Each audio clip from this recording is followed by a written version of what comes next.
Alors bonjour Karine. Bonjour. Vous êtes diplômée en 2001 à l'Institut national du patrimoine en conservation et restauration du patrimoine. Et avant ça, vous étiez diplômée du premier cycle de l'école du Louvre en 96. Est-ce que vous aviez déjà commencé à manipuler et à restaurer des œuvres d'art à l'école?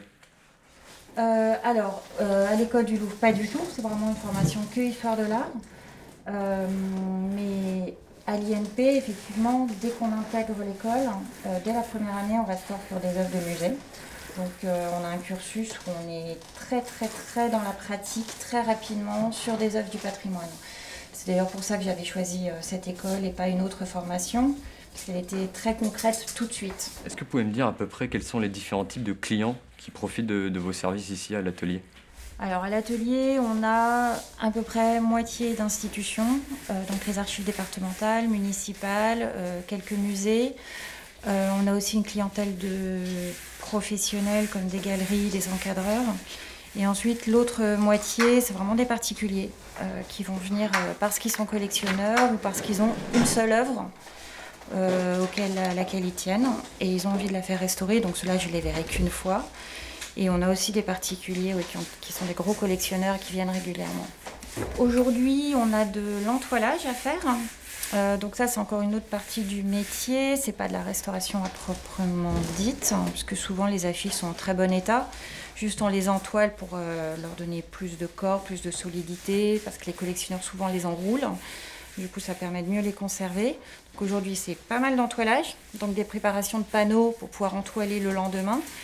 Et je vais tendre sur châssis des affiches qu'on a entoilées ces derniers jours pour que ça parte chez le client la semaine prochaine.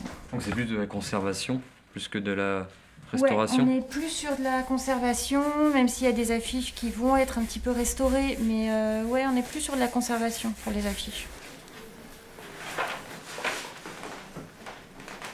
Je sais qu'il y a plusieurs étapes. Il y a le dépoussiérage, la désinfection, etc. du papier.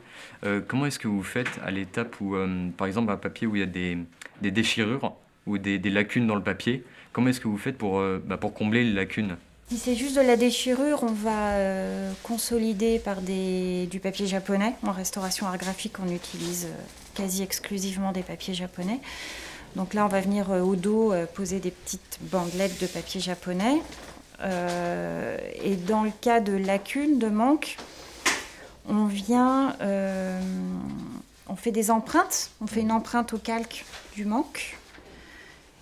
Ensuite, par un système de petit piquetage, on va découper notre pièce dans un papier japonais qu'on aura d'abord sélectionné, qu'on aura parfois mis à la teinte pour être le plus proche possible du document. Donc on vient piqueter pour créer des petites fibres et on colle, on fait une greffe en fait. On colle cette pièce sur le document à l'aide des petites fibres qu'on a créées. Moi, ce que j'aime, c'est quand j'ai rendu accessible un document alors qu'il ne l'était pas du tout. Je permets à l'histoire de continuer. Parce que restaurer une œuvre, c'est un peu une action délicate, c'est aussi une action un peu de sincérité envers l'œuvre. Mais du coup, si vous êtes face à une œuvre qui vous plaît ou qui ne vous plaît pas, est-ce que ça change votre façon de travailler? Non. Pas du tout. Et en art graphique, on est quasi exclusivement sur le dos des œuvres quand on intervient.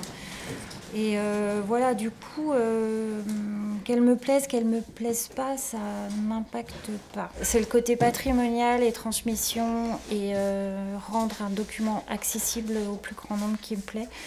Plus que l'objet en lui-même, en fait. Ça me touche pas tellement de restaurer une œuvre qui pourrait être prestigieuse. Bon, c'est parfait. Merci beaucoup, Karine. Merci.